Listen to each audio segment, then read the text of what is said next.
We'll start with atrial septal defects. This image shows the normal aspect of an atrial septum with the thicker secundum septum, the primum septum, the fossa ovalis, and showing again the same image on the left side, and an atrial septal defect on the left side. This nicely shows the difference between a PFO, where we don't have a tissue defect. It's an overlap between primum and secundum septum, so more like a valve. And in an atrial septal defect, by definition, even if it's a small defect, we have really a tissue defect within the septum. Atrial septal defect is a relatively common lesion, about 20%, and what we end up with having a hole in the atrial septum is that we have, in normal circumstances, a left to right shunt, and this is not caused by a pressure difference between left atrium and right atrium. It's basically due to the fact that the right ventricle has a much better compliance than the left ventricle. And this is the reason why we have shunt from the left atrium to the right atrium.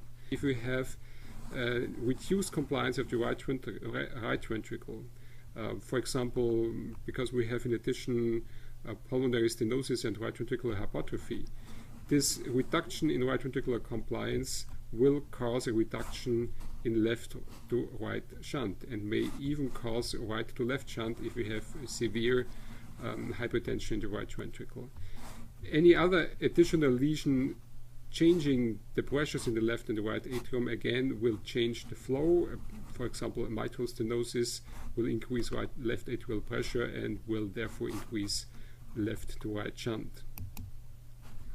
Now, the consequences of this left to right shunt are that we have right ventricular volume overload, we have pulmonary overcirculation, and in at least some of these patients, this will cause in the long-term pulmonary hypertension. It's less frequent than in shunts on ventricular or large artery level, but a small percentage, about 5 to 6%, will develop severe pulmonary hypertension, probably due to other additional congenital factors. The opening between the atria will also have the potential for paradoxical embolism, although this is relatively rare even in large atrial septal defects. And most of embolic events are rather due to atrial fibrillation in patients with ASD and not due to paradoxical embolism. There are several types of atrial septal defects. The most common form is the secundum defect within the central part of the septum.